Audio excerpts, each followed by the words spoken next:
इस बात को हुए इतने साल हो गए हैं, लेकिन अभी भी मुझे उसका एक एक सेकंड याद है। ये ऐसा है जैसे उस इंसिडेंट की मेमोरीज मेरे माइंड में घर कर गई है। मैं टेनेसी चिल्ड्रंस होम सोसाइटी में बिताया हुआ अपना वो टाइम कभी भी नहीं भूल सकती। जब मुझे वहां ले जाया गया उस वक्त मैं सिर्फ 9 साल की थी। मुझे याद नहीं है कि मेरी मम्मी का चेहरा कैसा दिखता था, लेकिन मुझे उन लोगों की जबरदस्ती करना याद है। साल 1946 का टाइम था और मुझे हाल ही में मेम्फिस टेनेसी में एक अडॉप्शन वाली एजेंसी में रखा गया था। लेकिन मुझे तो ये याद नहीं है कि मेरी मम्मी कैसे दिखती थी।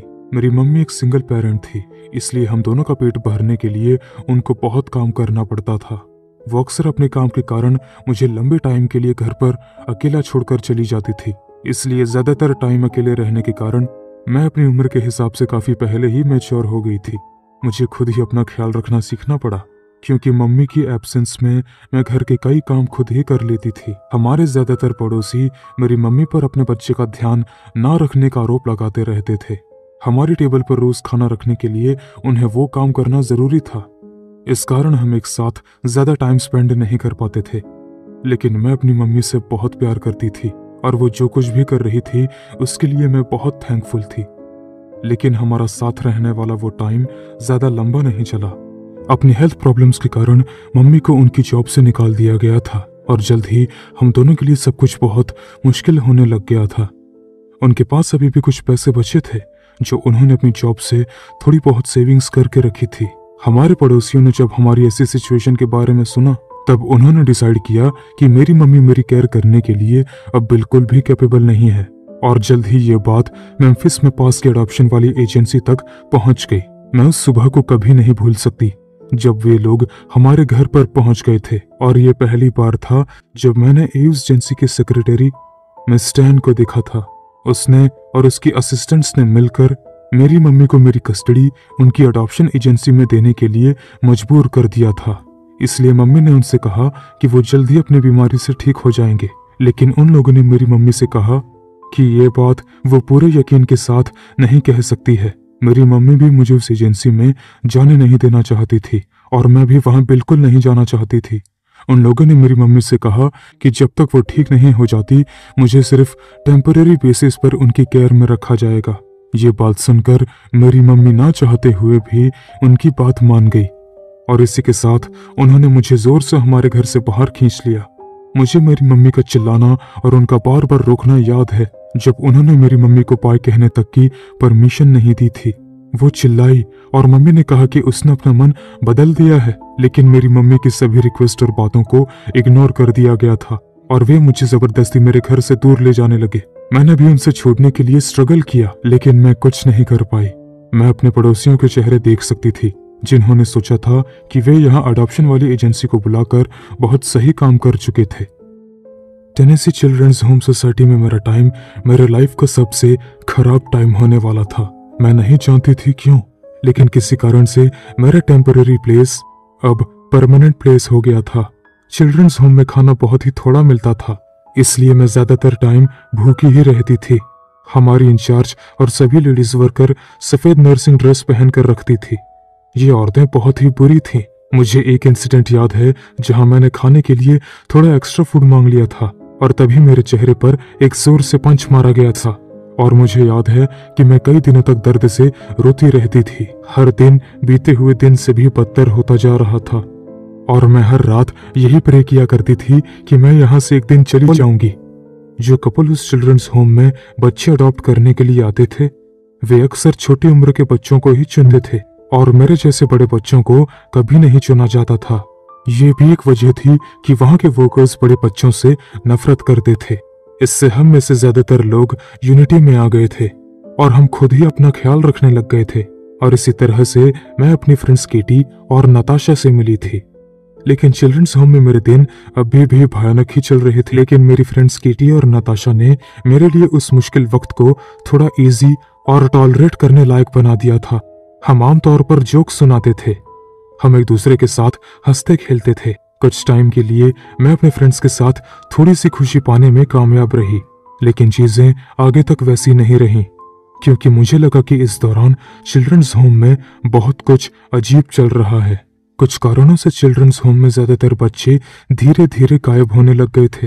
ये ऐसा था जैसे वो बच्चे कहीं हवा में गायब हो गए हों, क्योंकि उनके गायब होने का कहीं कोई क्लैरिफिकेशन नहीं दिया गया था। मुझे ये भी पता था कि उन बच्चों को अडॉप्शन के लिए नहीं लिया जा रहा था। ये सिर्फ बड़े बच्चे ही नहीं थे, बल्कि कुछ छोटे बच्चे भी गायब हो चुके थे। ज्यादातर बच्चों ने इस बात पर ध्यान नहीं दिया था, इसलिए मुझे ऐसा लग रहा था कि मैं अकेली ही ऐसी इंसान थी जिसने इस अजीब एक्टिविटीज पर ध्यान दिया था। मेरी मम्मी हमेशा मुझसे ये कहती थी कि मैं बहुत समझदार लड़की हूँ, और इसलिए मुझे लगता है कि यही कारण है कि मैं वहां की वो अजीब सिचुएशन मुझ पर हावी होती जा रही थी। लेकिन मैंने उसके लिए कुछ नहीं किया या किसी से कोई सवाल भी नहीं पूछा।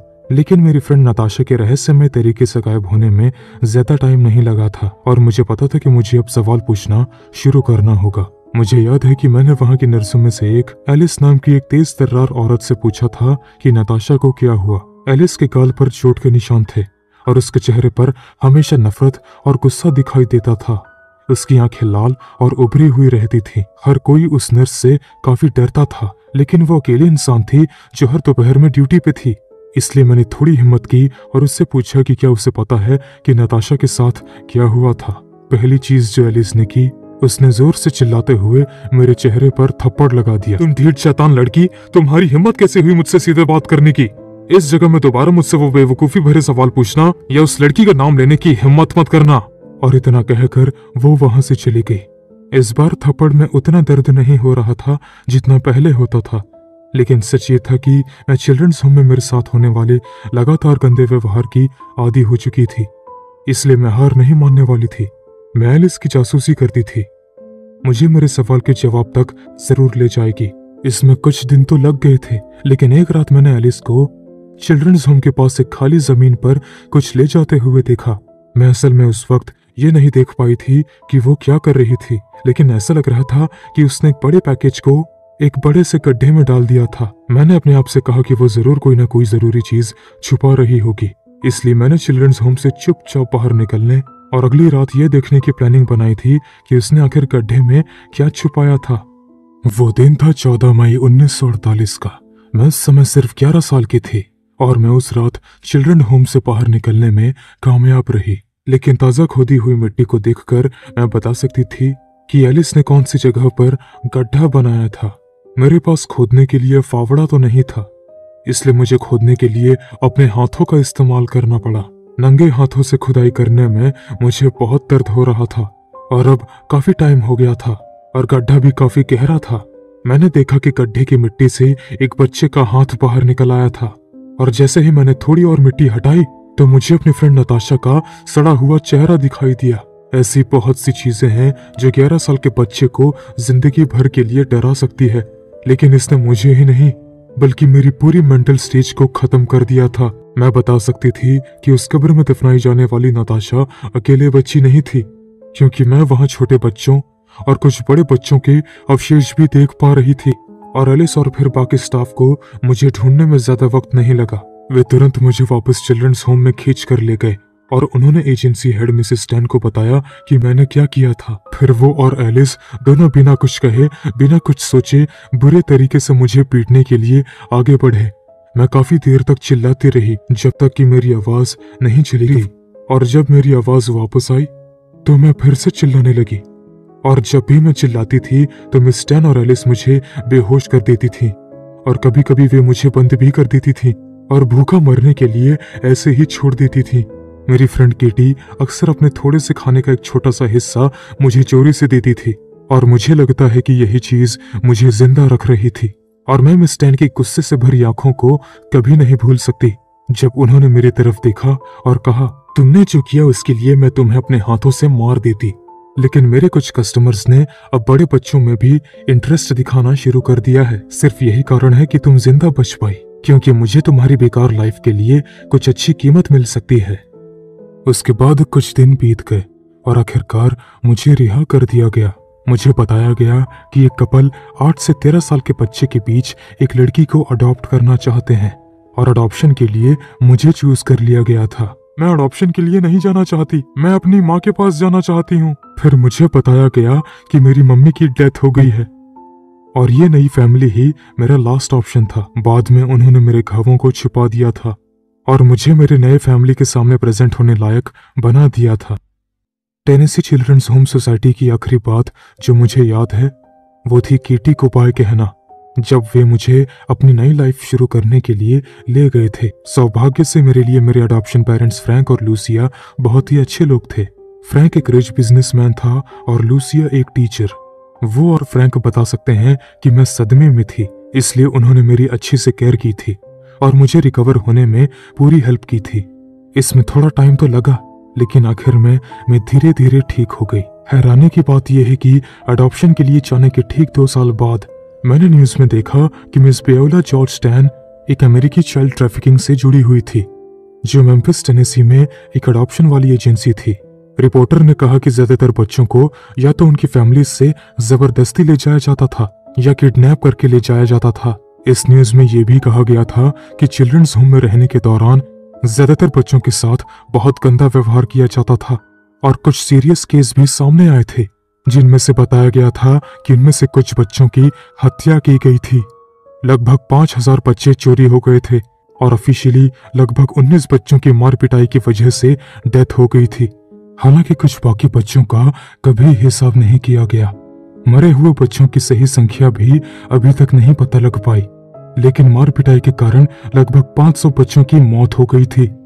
अडॉप्शन में धोखाधड़ी के बढ़ते मामले और ब्लैक मार्केट में छोटे बच्चों को अडॉप्ट करने की प्लानिंग के कारण टैन को लाखों डॉलर की कमाई हुई थी और आखिर 11 सितंबर 1950 को शुरू हुई एक स्टेट इन्वेस्टिगेशन के कारण 1950 में टेनेसी चिल्ड्रंस होम को बंद कर दिया गया। लेकिन आरोप लगाए जाने से 3 दिन पहले जॉर्जिया टैन की कैंसर से डेथ हो गई, इसलिए उस पर भी केस नहीं चलाया जा सका। जब ये सब हुआ तब मैं एक बच्ची ही थी, इसलिए मैं सिचुएशन को पूरी तरह से समझ नहीं पाई। लेकिन जब मैं बड़ी हुई तो मैंने हर चीज पर गौर करना शुरू किया। मुझे ये भी पता चला कि मैं उन भाग्यशाली लोगों में से एक थी जिन्हें एक अच्छी फैमिली में रखा गया था, क्योंकि मैंने सुना था कि कुछ बच्चों को गंदी फैमिलीज में भेजा गया था। इस इंसिडेंट को देखने से बहुत सारी बुरी यादें ताज़ा हो गई थीं, लेकिन आखिरकार मैं इससे आगे मूव ऑन होने में कैपेबल हो पाई। एक बार जब मैं 20 साल की हो गई तब मैंने अपनी जन्म देने वाली मम्मी की तलाशी शुरू कर दी और मुझे जल्द ही पता चल गया कि चिल्ड्रंस होम ने मुझे झूठ बोला था, क्योंकि वो लगभग 3 साल पहले ही मर गई थी। हालांकि मैं अपने उन नए पेरेंट्स से प्यार करती थी, फिर भी मैं सोचती हूँ कि काश मैं अपनी जन्म देने वाली मम्मी को एक बार गले लगा पाती। इतने सालों के बाद भी मुझे पता है कि मैं टेनेसी चिल्ड्रंस होम सोसाइटी में अपना वो भयानक टाइम कभी नहीं भूल पाऊंगी। मैंने पढ़ा है कि अडॉप्शन वाली एजेंसी के आसपास बड़े पैमाने पर टेनेसी में अडॉप्शन में काफी सुधार के बड़े नियम बना दिए गए थे और मैं कभी नहीं चाहूंगी कि मेरे सबसे बड़े दुश्मन को कभी वो झेलना पड़े। कभी कभी मुझे हैरानी होती है कि मेरी फ्रेंड कीटी का क्या हुआ होगा। मुझे उम्मीद थी कि वो उस डरावनी जगह से बचने में कामयाब रही हो और मैं प्रे करती हूँ कि उसे मेरी तरह ही सब सुख मिले।